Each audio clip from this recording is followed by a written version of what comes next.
Well, we have had a very early morning driving all the way down to Rye today for a rough-in.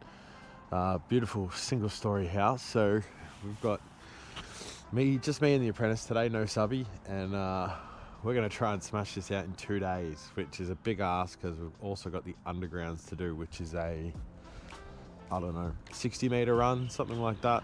And there's a lot in this joint. So we've got LED strips in all the niches. We've got pretty much 4 downlights and a fan in every bedroom. We've got car chargers. We've got outdoor heated panels. It's a big ask. I think I'm going to be here Monday as well. But this video we're going to tackle some tips that I have for roughing in. So whether that's an efficiency tip or a quality down the track tip, I've got 5 good tips. And to be honest, I haven't even thought of them yet. I'm just going to make them up. And just so you know, I'm qualified. We did like new homes for a long time. I did it for my entire apprenticeship. You shit on that part of the industry all you want, but we know how to be quick, and we know how to be good, and we know how to not make mistakes. So here are 5 things that I think if you're an apprentice, you'll really enjoy it. It's still a bit dark at the moment, unfortunately, but light will come too, and we will be able to see what we are doing. Look at this beautiful cathedral ceiling. When you are running lights, these main timbers you can't drill through, right? So we go over everything. You are not allowed to go over them unless there is less than 600 millimeters between the trusses and the roof. So basically what that means is if you're gonna hop across these cables, you either need to be in the corner of the roof, or if you look at this timber that's coming across here, see this timber here? You can clip along that, okay?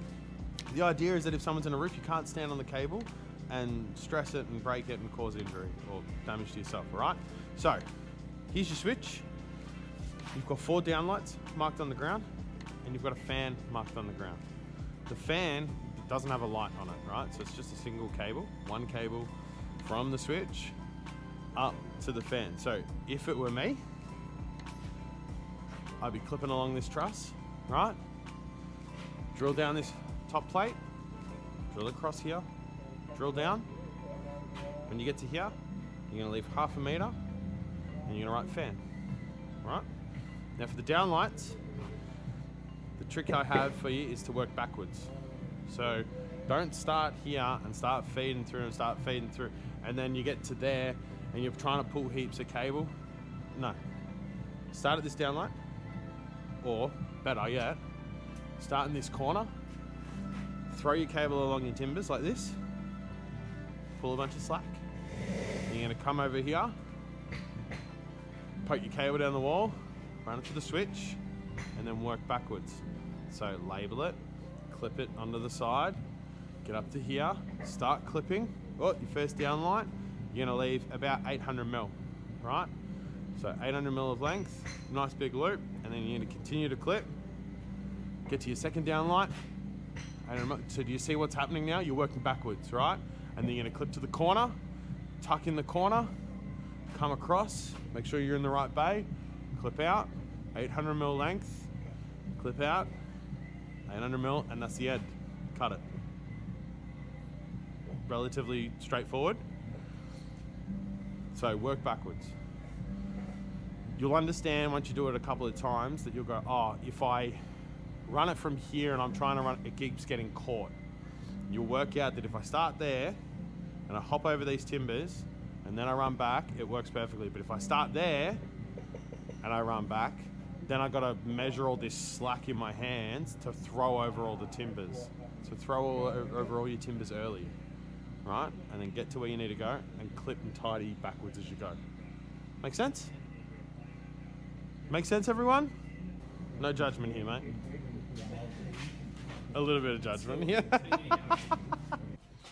All right, what I realize is sometimes I'm not too good with my words. So we'll pick this room here. You guys are gonna watch me do these 4 downlights so you can see everything that I just explained. I have all intentions to buy cable rollers, but just add it to the list, Jay. Oh.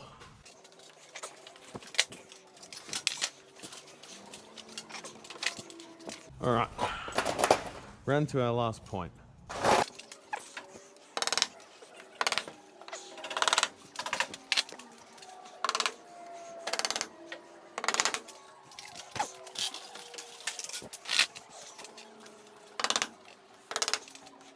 The best thing about pulling backwards or working backwards is that I'm not bundled up with cable. The cable's in the roof. And I just need to pull a little bit more to get to where I need to go. And I'm not having to wrestle with messy loops or tangling up cables. Everything looks nice and neat.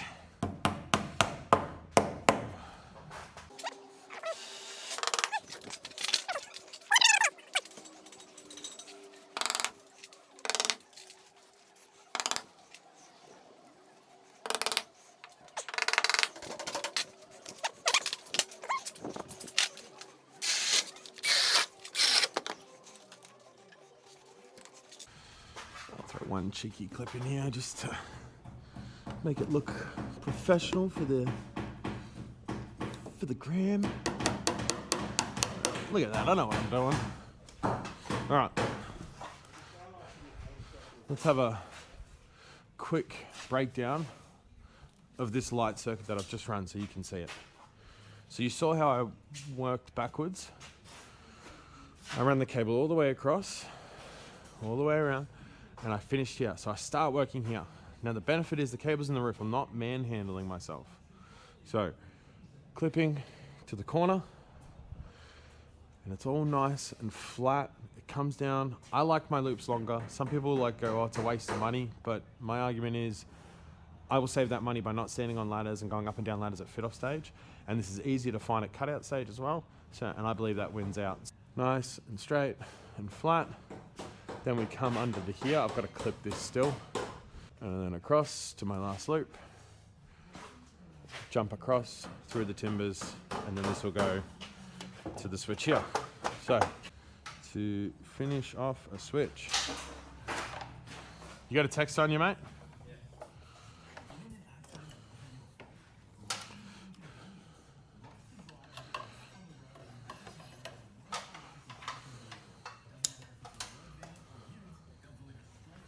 Alright, I'm going to write DLS for downlights, and then right next to it, I'll just do a little nick, just in case. Alright, and that's it. So my second tip is loops. When you run cable in a rough-in, you're not running point to point.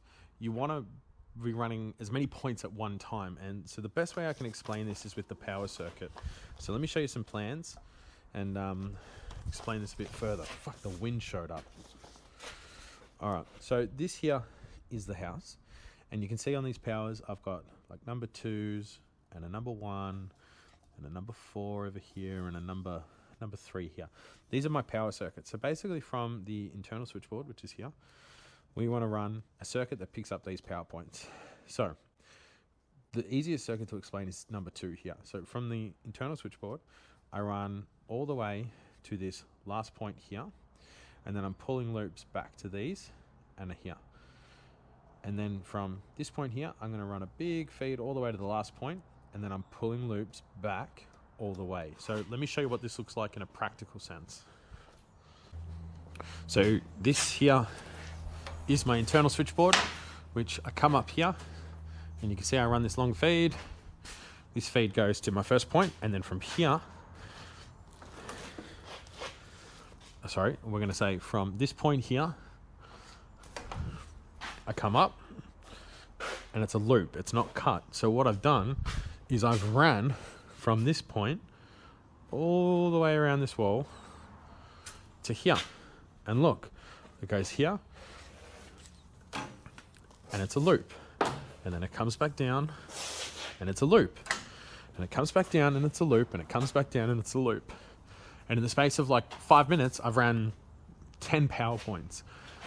So then going long side of the house, I've got this tail cable here, and this goes up into the roof, and all the way in the corner, I've scent it because it's in the corner of the roof. I don't need to clip it. It can just tuck in nice and neatly.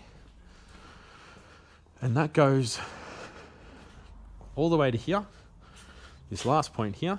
And if you follow it, look, it goes through the wall, it loops, it comes up, it goes into the corner of the roof, it loops, and then it loops, and it loops, and it goes back to that point over there. So, like in three cable runs, I ran an entire circuit of power. And I only, I'm not having to go point to point and then cut it, and point to point and then cut it. That's the most efficient way to run power. The other benefit of it is that, like, if you're in a wet area, and it happens all the time, builders will change the plans, power points can no longer go where they are. If you've got a cut in the wall and the builder says you've got to move that point, guess what? You've got to cut that point out and join it and make it safe. So, again, power comes up, loops to this power in the kitchen, comes up, loops, this loop here will be for the range hood, and then it loops down for the cooktop power, and then it loops back up, and it's going to loop for a power here for the wall that will get built, and then it loops up and it finishes. Loops.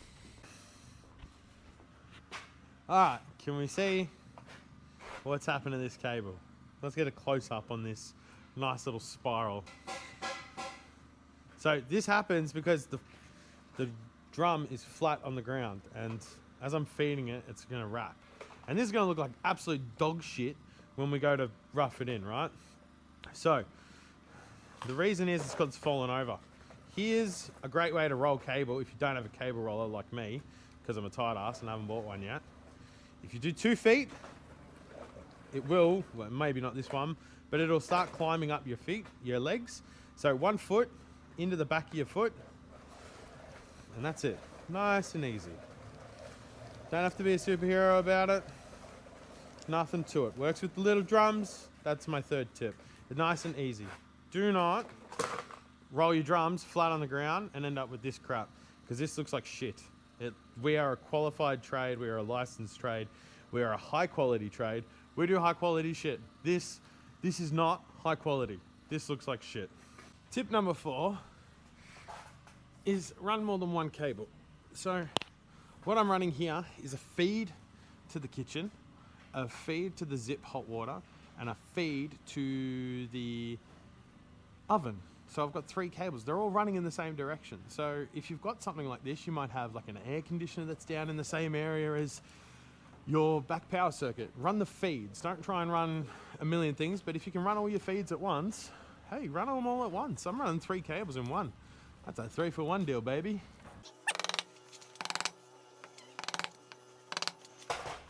Some people like to use hammers, but I feel like it has its place, but these things don't require a whole lot of force to go in. So we just use our pliers. I'm not using my nice pliers. I accidentally cut through metal the other week with these. So they're definitely not as beautiful.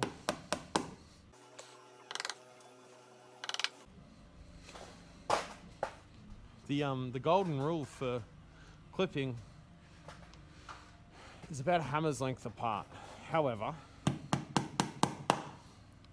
I believe, I will fact check myself with the ASNZs, it just says to prevent sagging.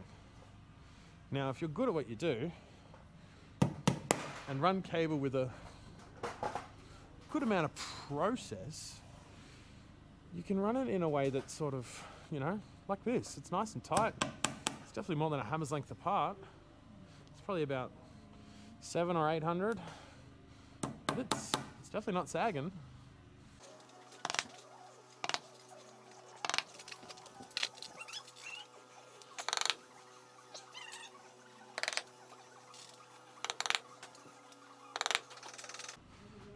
Bonus points for zigzagging your clips.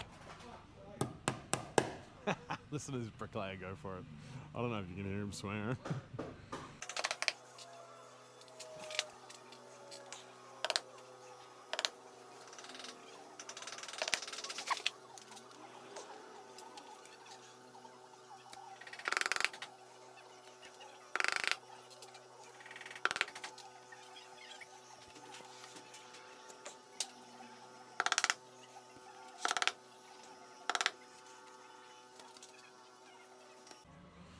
Beautiful. Lovely. Not a bad haul today. We got all the power ran, but not taped up. We got about 90% of the lights done. Unfortunately, I had the meeting with the client, so that probably took 2 to even nearly 3 hours of just walking around and checking and adding stuff. You know, we've made a massive dent, that's for sure. Zachy's definitely improved on his lighting, which is always good to see. Shame he's not my apprentice. In fact, he's my mate's apprentice, so it'll be sad to see him go. But tomorrow we are back, so we'll run actives. All the direct feeds are run now, so we're going to run light actives, and then we've also got the undergrounds happening. So undergrounds is like a 60-meter run as well to the pit, but I've actually got to locate the pit. They reckon the pit was, I don't know, somewhere over here, but we'll find it. Yeah, well, that's the roughing pretty much done. We're about 99% complete. The things I have left to do is basically measure up, film everything, which is my last tip to you guys. Tip number 5 is film your roughing. And I mean, don't go around and take photos. Film it. Literally pull your phone out and be like, hey, all right, I'm at the back of the house and I'm going to start here and I'm going to start. And it'll be like a 10-minute long video and it'll be worth every fucking penny. I promise you. The amount of times I got to do a cutout and I just refer back to these photos. Once the van's done, I'm going to do a full van tour as well. And I'm like, oh, what's in my bag? Show you my tools, because usually I'm pretty unorganized, but I'm trying really hard. I'm trying really hard to be organized and present myself in a way. I got uniforms coming as well. So you'll see cool uniforms soon. And then hopefully we start to look more like a real fucking brand, a real company, because the van looks great.